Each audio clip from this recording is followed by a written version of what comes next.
All right, Jason Ruona back here at the World Championships at Hootie Arena. We're with Bruno Coelho, I'll say it. Yep. You tell us how you say it. Yeah, Bruno Coelho. You said it well. Okay, not too bad. We had a lot of requests actually to speak with you.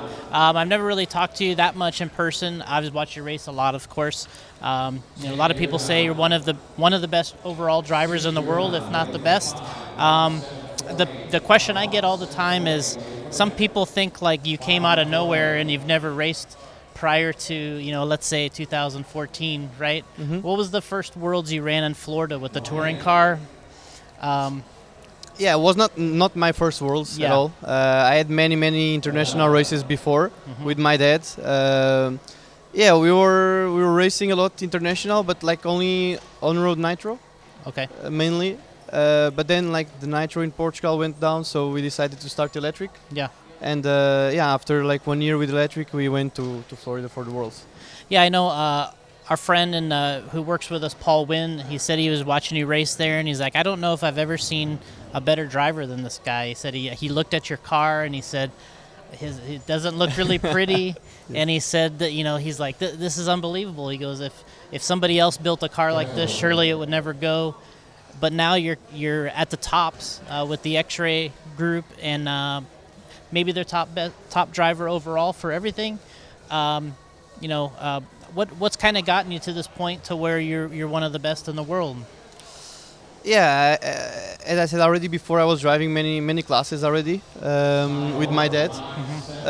Yeah, but we don't have that experience that I was missing. That professional experience. And as soon as I got the old packaging, and thanks also to Xray and to all my sponsors around that gave me the best package, I was able to be on the top and to be with the best drivers. And what I was basically missing was some support from the brands. That I was in Portugal, and Portugal is like a small country. I was not like, the people don't see me so much. I was coming only for the European Championships, and at the European Championship we have no knowledge, no support from no one, everything alone. So it was difficult for me to show up, And in that Worlds in Florida was the first Worlds I had the support from Xray, like kind of 50%, let's say, because yes, my car still not 100%, but yeah, I had the support to be there, to use new tires every round, or that kind of helps that I didn't have before. I remember perfectly on my European Championship when I finished second, when basically everything started for me. We used one set of tires for all practice, where everyone was using new tires every round, and only on the qualify I used new tires every round because it was the tires from the race. So because we had no money to invest, so yeah, it was very hard, but luckily, yeah, I'm here today. So I mean, that shows you at that time when you ran the Worlds in Florida, were you a 100% racer for Xray, or only partial, or did you get free product? Yeah, basically, like 3 months before we had the Euros in Spain, and I TQ'd and I finished second. And then Xray invited me to go to the Worlds, but I didn't have any. I had a contract with them, but nothing professional. And they asked me to go there, but I had already a normal job, let's say, that I need to quit because I had no more holidays.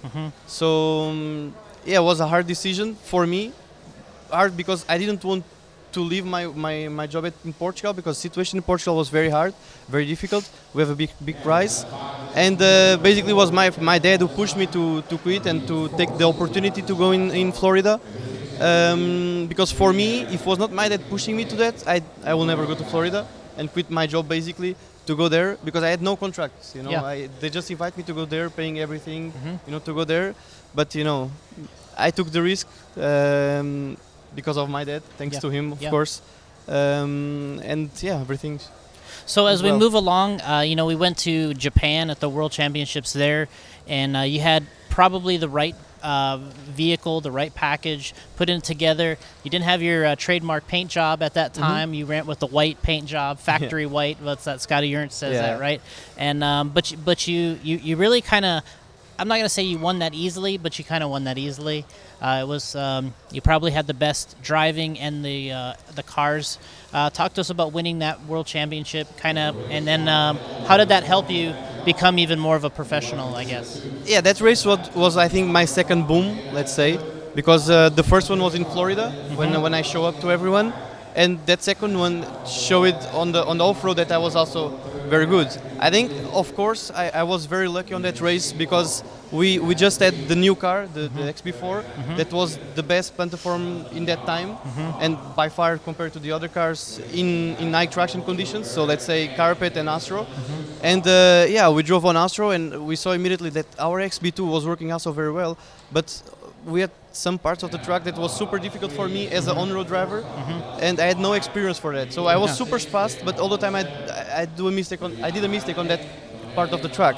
So in four drive, they removed this part of the track that was I don't know if you remember the strips. Yeah, the strips. Yeah. They remove it. They make it in some slow part that was much easier for me, and the car that was very good. All packaging was very good. And the white body was was a prototype body, so they gave me like 2 days before the World, so I had no time to make my paint job, and yeah, I ran it white. Yeah, I mean that was obviously a really big breakthrough. It was the first time I guess I've seen you drive in person, and then you know, talk to us about maybe what your next big breakout race was after that. Good question. I always want to win the World's 110 Touring. That I was missing all the time. I missed in Florida, so I finished second. I finished third, sorry, that time. Then in China, that I was first in all practice. I was first in all qualifies.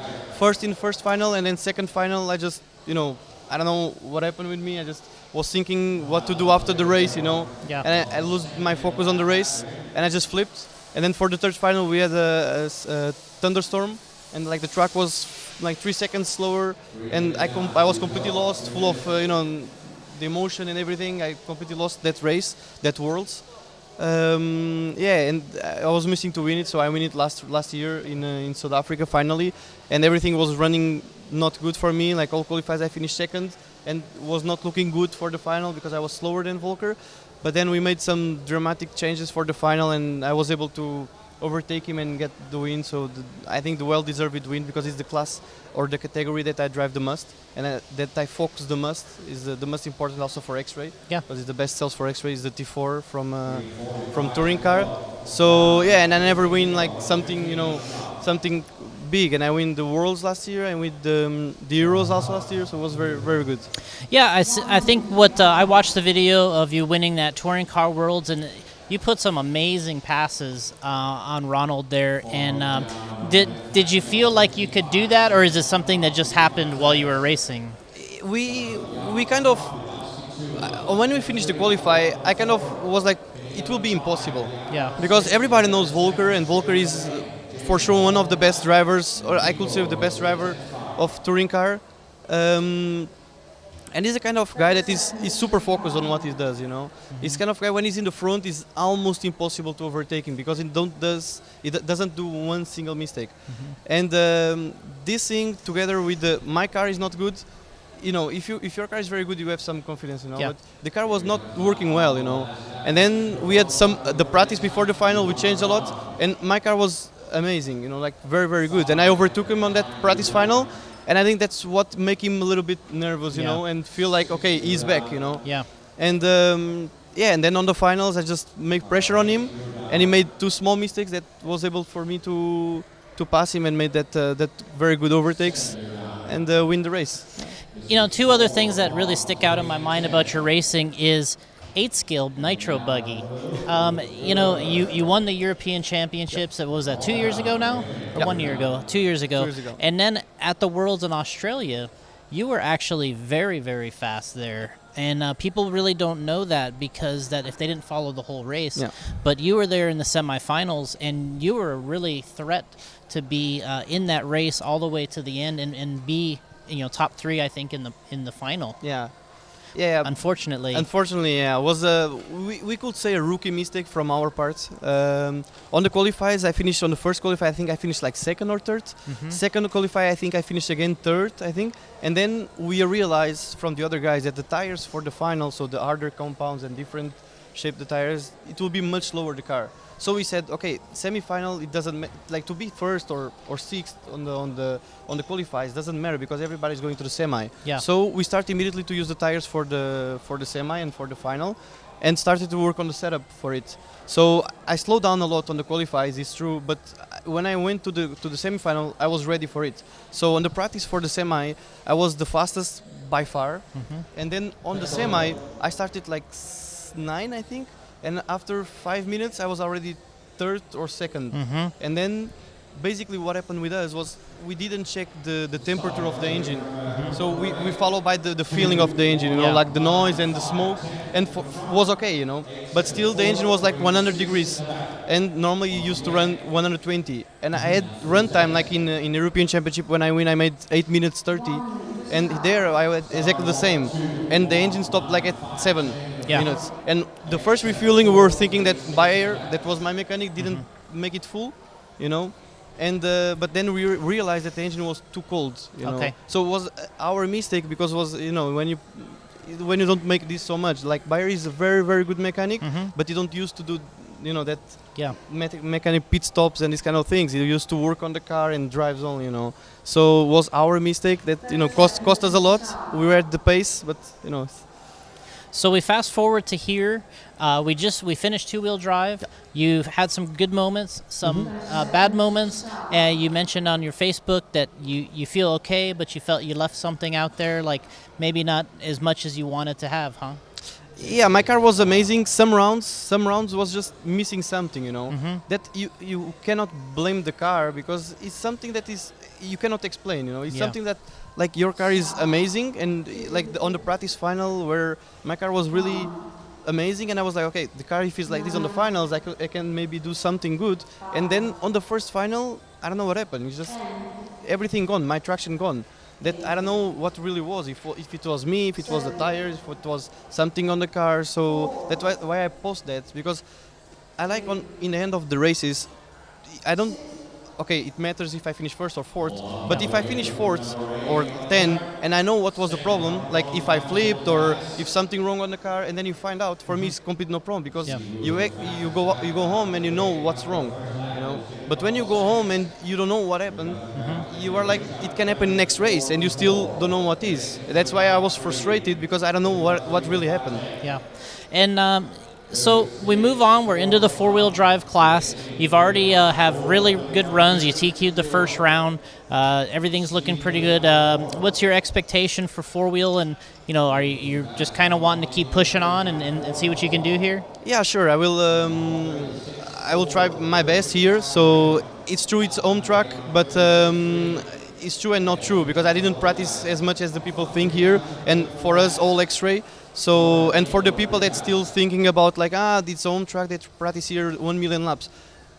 One thing is not true. Yeah. Second thing is, the track was open on warm-up for everybody. The track was open 2 weeks after for everybody to come here. So if no one come here, it's their fault. Yeah. So if they don't practice here, it's their fault. Spencer came here for the warm-up, and here is the result. Yeah. So the other people that is talking bad or these kind of things, just come here and practice. Don't talk things about, you know. So of course we have some advantage because we are here on warm-up, and we were here on that 2 weeks open for everyone. Yeah. Also other guys were here, so just I'm super confident for four-wheel drive. Spencer win two-wheel drive. I would like to win four-wheel drive like we did 4 years ago. Okay. I think it was 4 years ago. So we'll see if I can do it. Car is looking very good. So yeah, we'll see. So I mean, tell us about this facility here. I mean, you've been here obviously some. You've done all your some practice racing, testing. This is obviously your largest sponsor. To me, I say this is like Disneyland of RC cars, or a fantasy land. It's amazing. What's your experience being here with the Xray guys in this facility? Yeah, I think this facility, for what I have, looking around and all around the world, I never see something like this. And you can see everything is super professional. What they do, when they do something, they don't do only to look, nothing 50% or 100, or they don't do nothing. And as you can see, everything is super professional. They have 4 trucks, I think. It's like carpet on road, like under this one. We have the carpet on road used to test for ETS. There we have the EOS carpet. And outside we have asphalt. Then the dirt is brand new. I think they made 1 year ago or 2 years ago. So I mean, the facilities are amazing. So, give us a shout out here to your sponsors, and then talk a little bit about, you have your Bruno products, right? Yeah. So give us a shout out on your sponsors, and then talk about your products a little bit, and tell people how they might get what you're using. Okay, so I have a Bruno brand that I decided to create to give something to the people. Was not with the intention of selling, because I'm not really interested to earn money from my products. My interest was for the people to run what I really run. So if some guy today, from all products I sell, tomorrow he come to me and say, but your product is special, I just exchange. Give me what you bought, and I will give it mine. And I like to do this in all my things. So I don't like to have the things that the customer cannot have. I like to have the things that the customer can have, so I can share the experience with him. And this is with speedos, with everything. Also hobbying and the motor from hobbying, the cars. I don't like to have 100% prototype things and all the time covering the things from the customers. I like to have 100%, so we can share with the customer and you can tell him the truth. Yeah. So, and I like to have this in all this is my mentality. Yeah. So to be 100% true with everything. So yeah, a big thanks to my dad first and my family, let's say, for everything what they did to me. So without them I would not be here. Without especially my dad that pushed me all the time to race and to never Told you to quit your job. Yeah, told me to quit my job. That is not normal in one day, you know. Yeah. But yeah, and today I'm here thanks to him.